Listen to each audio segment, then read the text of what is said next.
Obviously, start everyone in the top two tiers. We don't need to talk about CMC, Etienne, Kamara, Kyron, Henry, Mixon, Chase, Bijan, Jefferson, Brees, St. Brown, Collins, Gibbs, Taylor, Puka, Kupp, Wilson. If you wanted to rearrange the order, you do you. Frankly, I don't think it matters. You're starting them regardless. Now, starting off tier 3, we are going to be looking at Chase Brown. With Brown, you possibly have to be a little concerned that you get some additional usage coming in from a running back like Khalil Herbert. But back-to-back weeks, 80+% of the snaps, 20+ opportunities, 11 targets last week, and what typically is one of the higher scoring offenses in the NFL. Now, obviously, tougher matchup that you have going up against the Los Angeles Chargers, with a small little possibility that you see Khalil Herbert or a different running back in here taking more usage than they saw last week. But still, Chase Brown is a must-start player. He's a running back 1 until we see otherwise.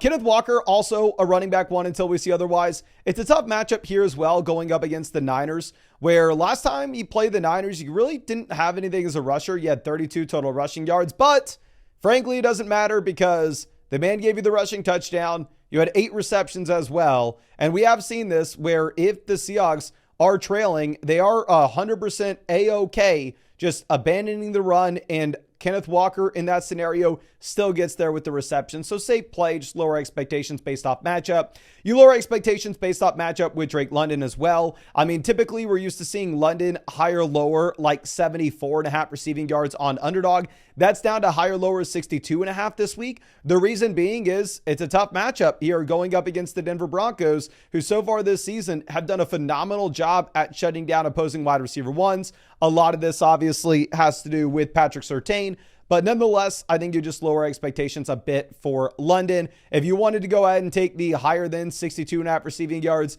I'm not going to fault you for it. I would just be a little bit hesitant based off matchup. David Montgomery, 100% a must-start player every week, and it's a great matchup this week as well, where you actually have the Detroit Lions projected out to be the highest scoring offense in the NFL this week, and at the same time, you have a spread in this game of about 2 touchdowns.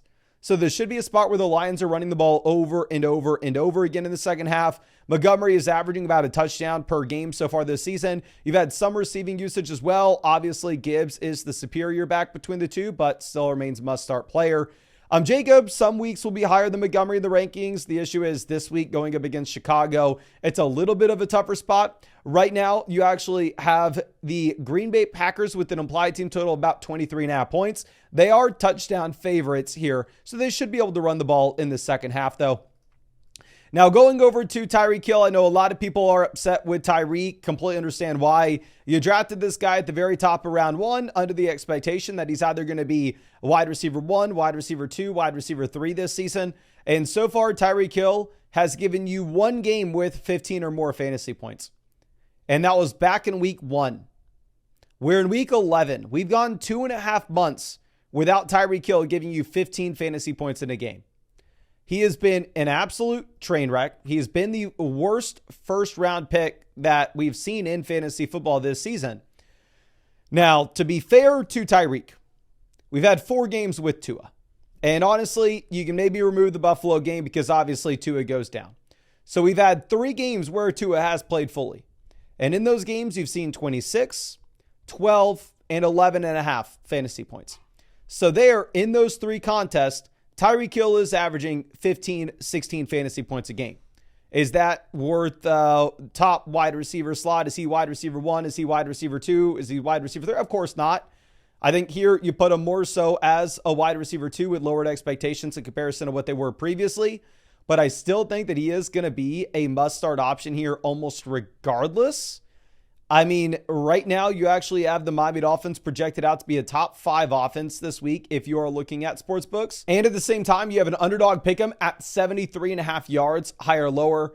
So of course, if you hate Tyreek, go with the lower 73.5 yards. I would just warn you against it. But you can find that on Underdog Fantasy, of course. The link's in the description, links in the comment section. Promo code FLOCK. You'd get hooked up with a 50% deposit bonus up to $1,000. Plus, you would actually be getting a free Aaron Rodgers pick for the Sunday game and a free team review in the live stream that we are doing every single night.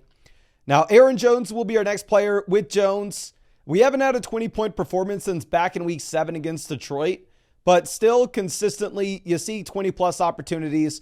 And while, yes, the Minnesota Vikings offense has definitely been much worse in the second half of the year than what we saw at the very beginning of the season, here it's a get-right spot going up against the Tennessee Titans, where right now you actually do have the Vikings favored by about a touchdown. So they should be able to run the ball in the second half, and it sounds like Aaron Jones is good to go.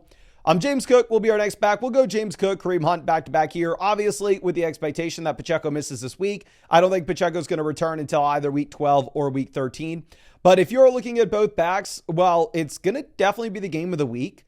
You actually only have an over-under of about 45.5 points, as both offenses or both teams are set up similarly, where you have an elite quarterback and the rest of the roster is built around a top-level defense.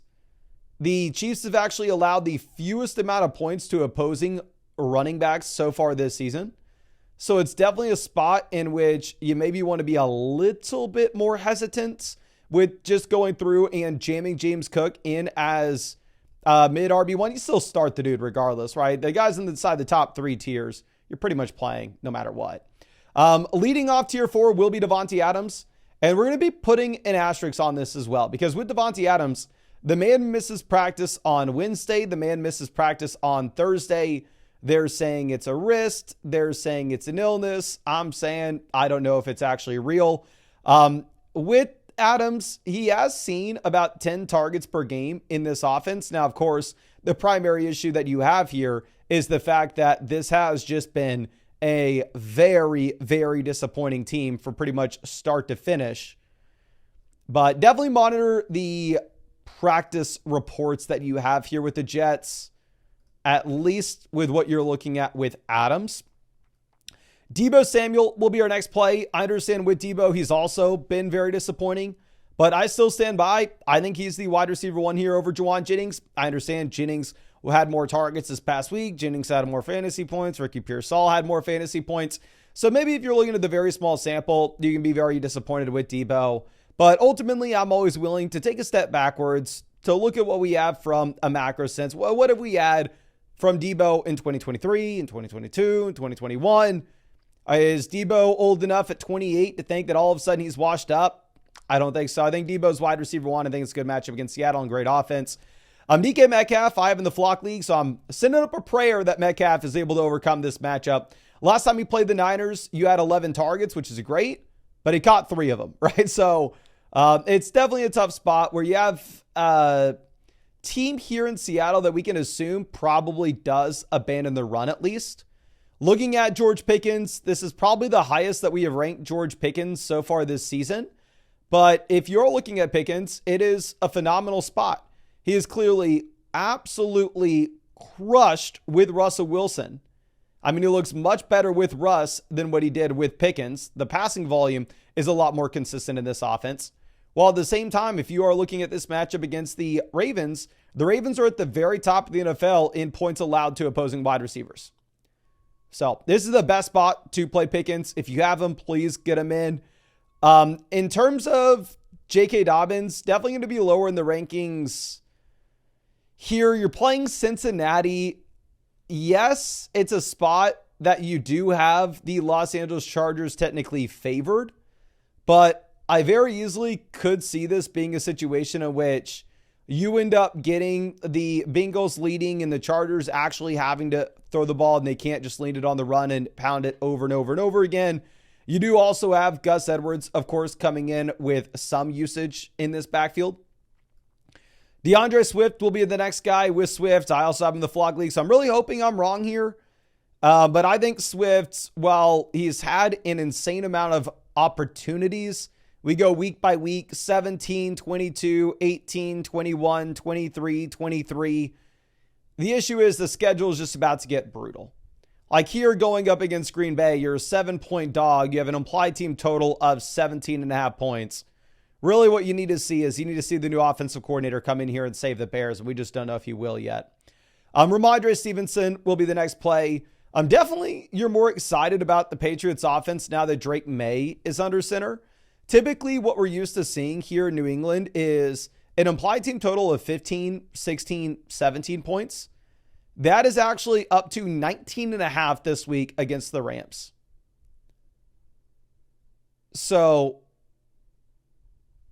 we're in a spot that you need to raise expectations with the Pats, but really none of the receivers are interesting with how they disperse targets. So maybe Stevenson's the only relevant guy here. Our next option will be CeeDee Lamb. Looking at Lamb, yes, I know a lot of people were upset with us last week for quote unquote ranking him too low. No, I'm sorry. We just understood it was a bad offense. And now we have people in the comment section screaming at us, telling us that we're ranking CeeDee Lamb too high. I guess we can't win. I will try to reiterate with Lamb. He's one of the most talented wide receivers in the league. He's in one of the worst offenses in the league. But it is still a spot where you have to play him, because if you are looking at the target volume, the man did sit with 10 targets last week. Even though he had just an absolute garbage real life NFL day with how bad this Cowboys offense was, this 6 receptions kind of saves you in a way where you still end up getting the 8.5 points. And for me, I'm still viewing him as a must-start wide receiver with just much lowered expectations. Zay Flowers will be the next guy. Flowers, boom-bust option. Here, it's a game environment where the spread's pretty close against the Steelers, where potentially you actually do have to have a ton of Lamar dropbacks. I would be expecting to see a little bit more Deontay Johnson this week than what we've had over the past few. Obviously, Deontay's not exciting, though. Jaden Reed will be the next option you're looking at. If you're looking at Reed, boom-bust play, tough matchup against Chicago.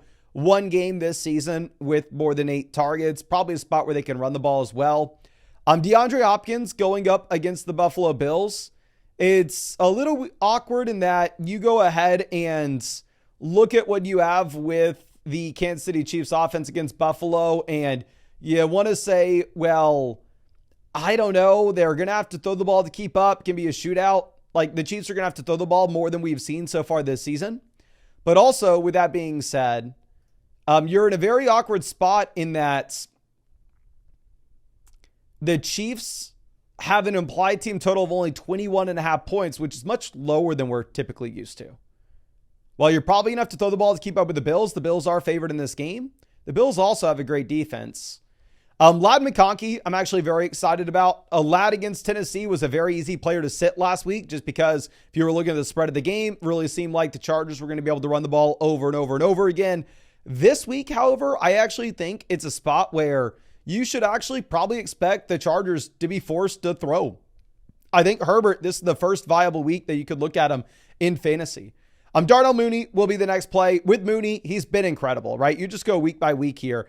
2.5, but then 17.5, 14.5, 8.5, 31 points, then 6 points, 9 points. But then over the past 3 weeks, 18, 19, 14.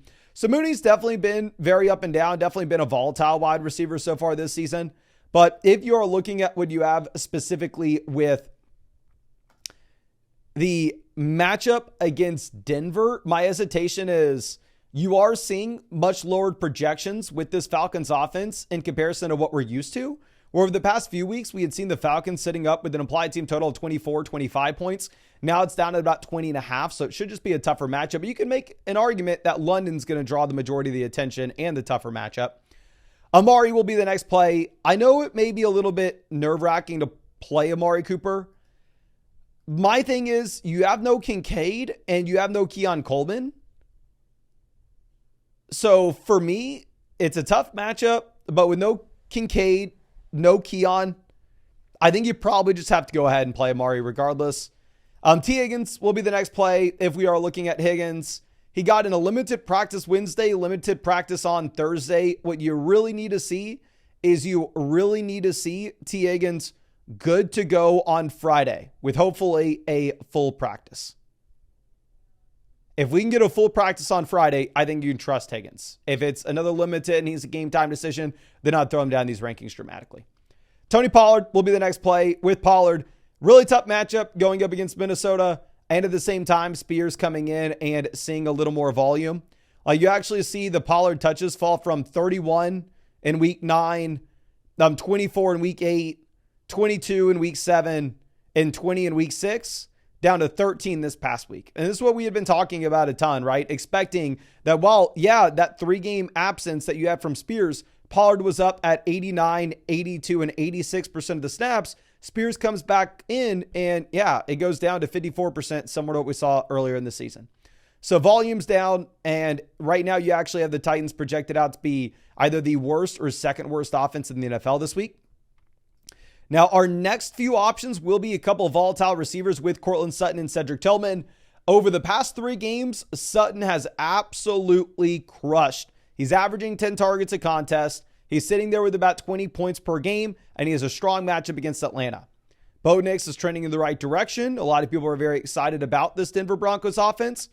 But I do want to take a step backwards, and I do want to look at the larger sample where week 7 and before, you had 3 games with more than 10 fantasy points and 4 games with fewer than 10. So Sutton's definitely trending in the right direction and trending up. I don't think he's a must-start option. Cedric Tillman, I'm surprised to see you actually have an implied team total about 21.5 points here for Cleveland. Sportsbooks are high on the Browns at the moment, but I do want to maybe be a little bit hesitant to just call Tillman a must-start option at wide receiver every single week, because while he's been great over the past 3, he has seen about the same amount of volume as Elijah Moore and Jerry Jeudy. And it's a 3-game sample of production for Cedric Tillman and what projects out to be an average to below average offense. So I don't want to sit here and act like, oh, he's immediately a must-start player right away, but definitely a viable flex option. I think this entire tier is like viable flex, but if you have a super strong team in a shallow format, you don't need to play him. Like Najee Harris, I'll probably end up having to play in the flock league. I have James Conner on bye. It's a double flex 12-team format. Thank God you actually get Najee Harris with the full practice on Thursday. So Najee looks like he's for sure going to be good to go. Don't love the matchup against Baltimore, though, where this should be one of the very few games that Pittsburgh trails. Or at least that's what is projected currently. Calvin Ridley, the next option with Ridley. The man's averaging 10 targets a game over the past 5 weeks. He's getting all the volume with no DeAndre Hopkins. But again, it is just one of the worst offenses in the NFL. But Minnesota has allowed a ton of points to opposing receivers. Nick Chubb, decent matchup. I mean, if you're looking at Chubb, previous 2 weeks that we had before the bye, 15 plus carries each week. Coming out of the bye week, you'd expect Chubb probably expands his role even a little bit more. Again, this is a Browns offense that doesn't project to be as bad as it usually does. And I don't know here. I mean, if you are looking at Chubb, maybe out of the bye, you get a little more usage, you get a little more juice, but the receiving usage is definitely not going to be there. Rico Dowdle is going to be operating as a 3-down bell cow back. But the issue with Dowdle is you're also going to be one of the worst offenses in the league in a matchup I don't love going up against Houston. I think you can play him in the flex if you just need guaranteed touches. I think Dowdle probably gets the eye floor, just a lower ceiling. Shakir, honestly, I think you can make an argument to put him at the very top of this tier or even in the tier above right next to Amari Cooper. Shakir looks like a very exciting option this week because, again, you have no Keon and you have no Dalton Kincaid. But I do want to reiterate, I still would look to sell Shakir high. I know a lot of people, I actually read a comment, which was funny in the sell high video, saying like, oh, why would I sell Shakir high? He's getting the shot with no Keon. I understand there's no Keon and there's no Kincaid. That's why Shakir is so exciting right now, but that's not going to be the case forever, right? If you have Kincaid, if you have Keon coming back in a week 13 after the bye, then you may only have one more usable week with Shakir here. But Shakir is definitely usable this week. So is Jacoby Meyers. Jacoby Meyers, really bad offense, but it's a spot where the Raiders are probably going to be forced to throw the ball. And at the same time, if you look at the past 5 weeks that you've had from Meyers, the man is sitting here averaging 8-9 targets a game. Now, dropping down to our next tier, we're going to look at Josh Downs, Brian Thomas Jr. as receivers that I think are very talented, but are just very difficult to start based off their own individual situations. Where Josh Downs, you're in what should be a garbage passing offense with Anthony Richardson back under center. And at the same time, looks like Michael Pittman Jr. is going to be good to go. Obviously, I rank Downs as wide receiver 1 in Indy. You can see that with the rankings. But I think Pittman coming back in does make it where you probably lower expectations just a bit. Brian Thomas Jr., back-to-back weeks with fewer than 10 fantasy points. I don't know if the chest injury is still impacting him. I don't know if it's just no receiver is going to be able to be viable with Mac Jones. Going up against Detroit, you're 2-touchdown dogs, so probably the Jags are forced to throw the ball in garbage time. Jackson Smith and Jigba, don't love the matchup going up against the Niners. But with that being said, probably Seattle's forced to throw the ball a ton, but you have Metcalf back, of course. Juwan Jennings looks like he is very interesting at this point. Obviously, this past week, he gets up to 91% of the snaps in San Fran. You see the 11 targets as well. He actually outproduces what you get with Deebo Samuel. And I do still think you have Jennings over Pearsall rest of season, of course, despite Pearsall scoring the touchdown. Jalen Waddle here has been just absolutely horrendous. You've had 0 games with more than 20 fantasy points for Waddle this season. You've had 1 game with more than 10 points, and that was back in week 1. It's been disgusting. I'm benching Waddle in favor of Najee Harris with my own team this week. I will say the only saving grace is this is the best we have seen the Dolphins offense project out all season. But again, you could probably tell by these rankings, a lot of that has to do with what we're expecting us to get from the running backs. Now, Tank Dell will be the next option here. If you are looking at Dell, it's a spot against the Cowboys where we are assuming that you're probably not going to have to throw the ball if you're Houston, while at the same time, we should have Nico Collins back in. Going over and looking at DJ Moore, this is a wide receiver in a 3-man by committee in one of the worst offenses in the league. I'll pass. Travis Etienne will move up these rankings if you add no Tank Bigsby. Bigsby didn't practice on Wednesday. He didn't practice on Thursday. So maybe if you end up getting Bigsby out of this offense, then possibly Etienne could be viable, but I still probably wouldn't want to start him. He hasn't been good at any point this season. I mean, the best game you've had from Travis Etienne was back in week 2 with 14 points. And it's a tough matchup against Detroit regardless. And then our last tier, some desperation plays. Jameson, you can send up a prayer, he scores a touchdown. Romeo Dobbs, you can send up a prayer, he scores a touchdown. Jordan Addison, you can send up a prayer, he scores a touchdown. Ricky Pearsall, send that prayer up. Keenan Allen, there are no touchdowns to be scored in Chicago, but maybe gets you a couple cheap receptions. Rome Odunze, maybe get a random big play. Hopefully the offensive coordinator saves it. Audric Estime, maybe he truly does continue to expand his role, but the issue with Estime is he has 0 targets on the season. Xavier Worthy, there's no hope. And Christian Watson, maybe you throw up a prayer, you get a touchdown. But really last tier and anybody beyond this, I'm not interested in at all. I would really try to do anything you can to avoid starting anybody in the last tier of these ranks. But really appreciate you. Really hope I was able to help you out. And of course, if you wanted to scream at me and go, Mason, you're an idiot. Cedric Tillman should be way higher than this. You can always go and take him to have, higher than 4.5 receptions on Underdog Fantasy. You can find that link in the description, in the comment section. Promo code FLOCK. You'll get a 50% deposit bonus up to $1,000. Plus, you're going to be getting a free Aaron Rodgers pick, more than less than half a total yard for the Sunday game. And you are going to be getting a free team review in the live stream that we're doing every single night. Just make sure you set up an account on flockfantasy.com with the same email address as your Underdog Fantasy account. That way we know who to credit with that free team review voucher. But thank you again. I really appreciate you and really hope we get to see you out with the live stream later tonight.